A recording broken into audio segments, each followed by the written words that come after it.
Good afternoon, everyone. Welcome to our panel discussion for SDG 7, Affordable and Clean Energy. Our topic today is, can rooftop solar PV reconcile clean energy, affordability, and equity? Rooftop solar is often presented as the clear win. It can reduce emissions and lower electricity bills. But in practice, the benefits and costs are not shared equally. So the real question is, can rooftop solar expand clean energy without making affordability and equity worse? And if it can, what trade-offs can be required, and who pays? To keep our discussion focused, we will use three lessons. Clean energy, how much rooftop PV contributes to decarbonization and renewable supply. Affordability, not only average bills, but also energy burden, especially for low and middle income households. Equity, both axes, who can participate, and outcomes, who receives savings, and who bears system costs. A useful way to think about this through stakeholders. PV adopters, often homeowners, non-adopters, often renters or households who face barriers. Utilities and grid operators who must keep the system reliable, and governments or regulators who set tariffs and fairness rules. Our goal today is not to sell rooftop solar, but to discuss, based on evidence, how policy design, financing, and grid constraints shape who wins and who loses. Here's how we will run the session. Each panelist will have a short position statement, about 2 minutes. Then we will move into interaction, where I will invite you to respond to each other, challenge assumptions, and connect the points. Let me introduce our panelists and the focus areas. 崔展豪 will discuss policy and tariff design and equity. Cui Zhuhao will focus on upfront costs and financing barriers. Shi Wenxuan will propose inclusive models and policy packages. Liu Yuxian will cover grid stability, reliability, and infrastructure impacts. Let's begin with Cui Zhanhao. Cui Zhanhao, from the tariff and equity perspective, how does the compensation design, like net metering versus more cost relativity pricing, change who benefits and who pays? And what equality metric should we prioritize? Access, bill savings, or fairness of cost recovery? Okay, the main argument how to put forward appropriate distributed photovoltaic connection costs channeling mass according to the resource endowment and the renewable energy consumption in different regions, and achieving the promotion of distributed photovoltaic consumption while alleviating as much as possible the negative impacts of distributed photovoltaic connection on the grid, and users are the aim of this paper.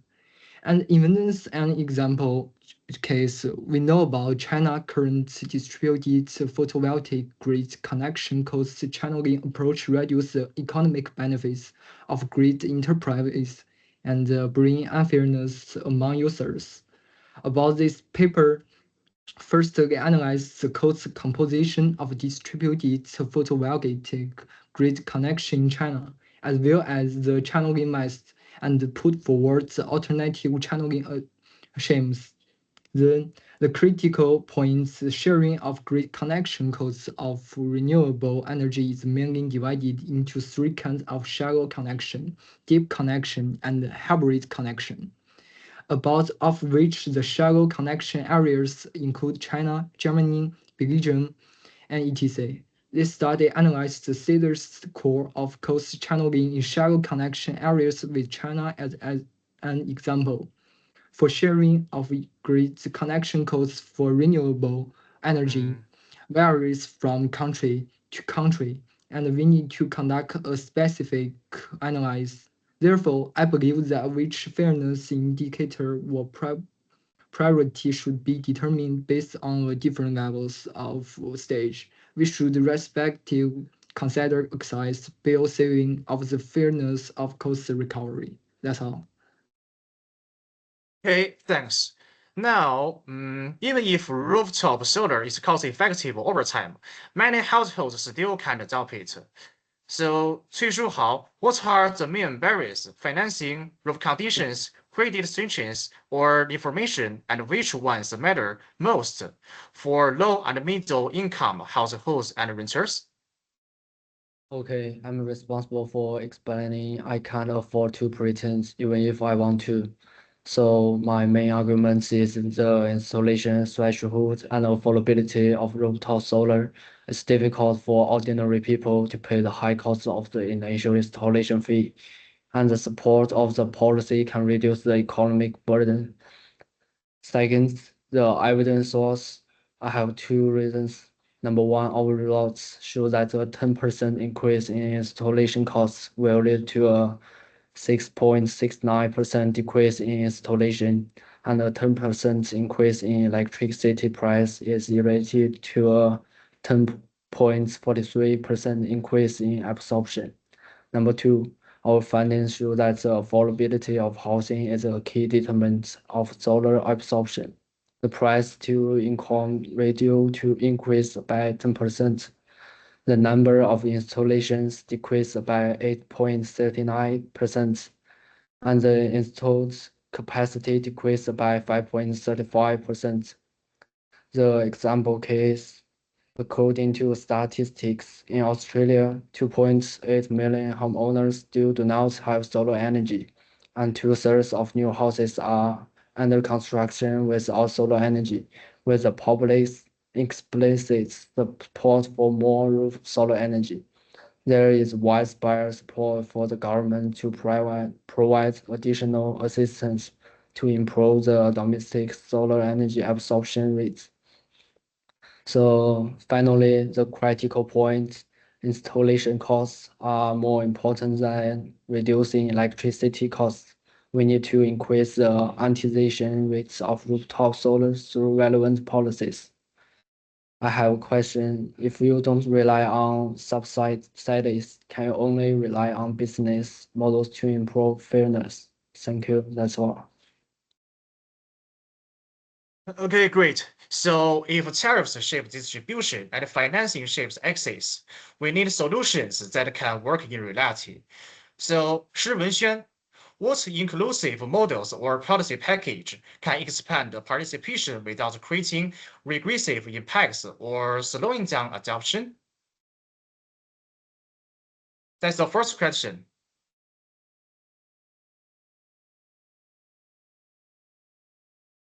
I think policy success is less about how ambitious it sounds and more about how well we prevent side effects. So I'd highlight three important safeguards. First, prevent free riding and misuse of subsides. Subsides should be tied to real energy use or actual contributions to the system. They should also have clear end dates, what we call sunset clauses. This helps stop richer households from taking advantages and makes sure public money creates real results. Second, prevent regressive impacts, meaning avoid hurting low-income users. Before making a tariff change, we should do upfront analysis of how it affects different income groups.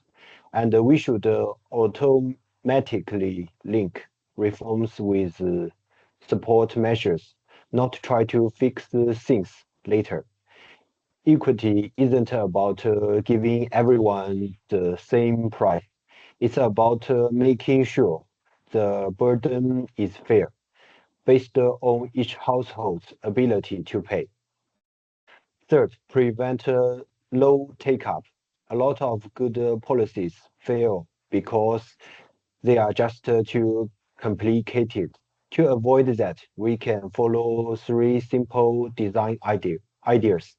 Use default uh, enrollment, make it opt out instead of opt in. Deliver support through electricity bills, not separate forms or apps. Work with local community groups, not just central government agencies. So overall, good design means thinking ahead, protecting the variable, and keeping things simple and accessible. That's how we avoid unintended consequences and make policies actually work. That's all.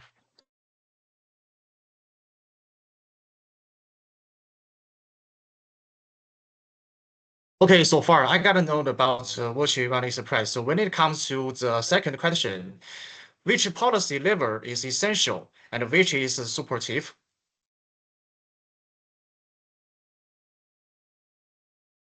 Thanks for the question. If we think about which policy steps are most important, I'd put them in three groups. First, the essential ones. We must do this first. One, tariff reform. Electricity prices need to show the real cost of the system. If not, nothing else, like solar or batteries, will work well. But we also need protection for low income users so they are not hurt by higher prices. Two, targeted subsidies. This should go to people who really need help to cover short-term costs and help them join the energy transition. Without this, tariff reform could cause problems for poor families and lose public support. Second group, semi-essential. This help more people take part. Uh, Three, community and virtual solar. This is the key renters, people with low income or those without good roofs. Without it, only homeowners can benefit from clean energy. Three group. The third group, optional but still very useful. Four, storage. At first, it's not a must, but when we use more renewables, we need storage to keep the power stable and lower costs. Five, simple permitting. This doesn't fix the equity, but it makes everything faster and cheaper to build, especially for small and community projects. So step by step, fix the prices and protect people, then give access through community solar, then and add storage and easier rules to improve the system. That's all. Thank you.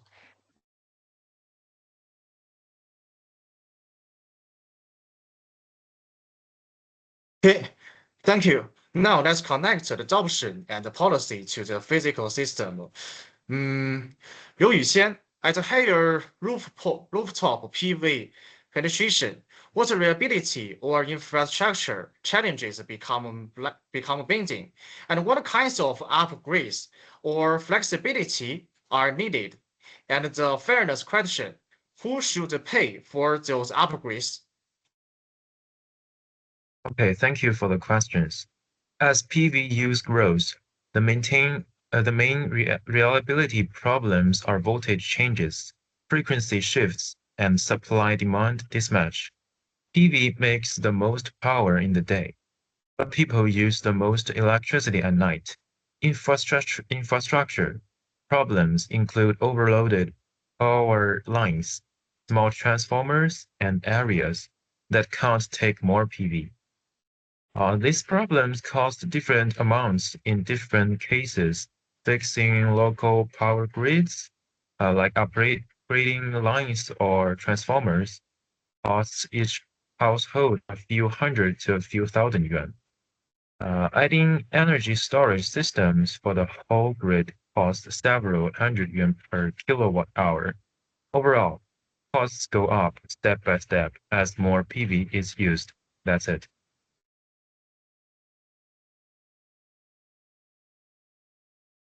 Well, okay. Well, as you can see, I just asked you two questions in total. So far, do you have any addition to plus? Oh, yes. As for who pays the cost, we should follow the rules of shared cost and matched responsibility to be fair. All electricity users pay for basic grid upgrades because everyone benefits from cleaner energy. Users who install PV in areas with high PV use pay extra for special upgrades. The government can use subsidies to discover cost for low-income groups, well, so they won't face heavier energy bills. Yes. Okay, so far the round one is over. Now let's move into round two, interaction and trade-offs. Our first attention is equity versus adoption incentives. If we make rooftop PV compensation more cost reflective, less generous than traditional night metering, we may protect non-adopters. But could we also slow the adoption, especially for low-income households? 崔展豪, take it first. What's the equity argument here?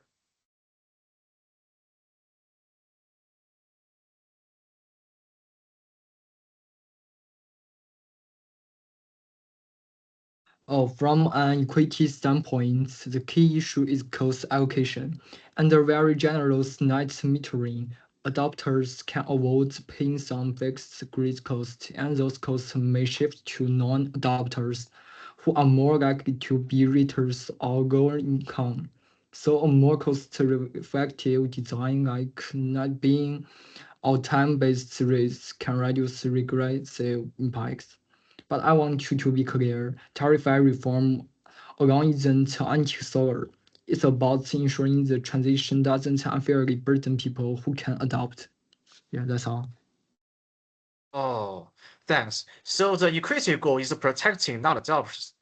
崔书豪, if we reduce compensation, does what make access harder or low-income households? Yes, because for households already struggling with upfront costs, the decision depends on payback certainty. If compensation becomes less favorable or more complex, lenders and households see higher risk, and adoption can slow, especially for LMI groups. So if we tighten trips for fairness, we need on excise too at the same time, like targeted grants, on-bill financing, on simplifying low-interest programs. Otherwise, we may improve fairness in theory, but reduce equity in practice. Thank you. So we are seeing the trade-off. Cost shift concerns we as adoption barriers. Shi Wenxian, give us the bridge. What policy package avoids exclusion while keeping the system fair? I'd propose a two-track package. Track one, move toward more cost-reflective tariffs to limit regress cost shifting. Track two, protect equity through targeted access. For example, LMI specific rebates, zero upfront programs, or community solar options for renters. This point is tariff reform is the system fairness level, and targeted programs are the access equity level. Without building them, we either harm uh, non-adopters or lock out LMI householders.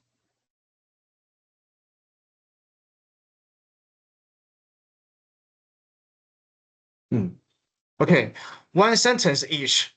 What equity metric are you optimizing? Access, bill savings, or cost of fairness, 张豪?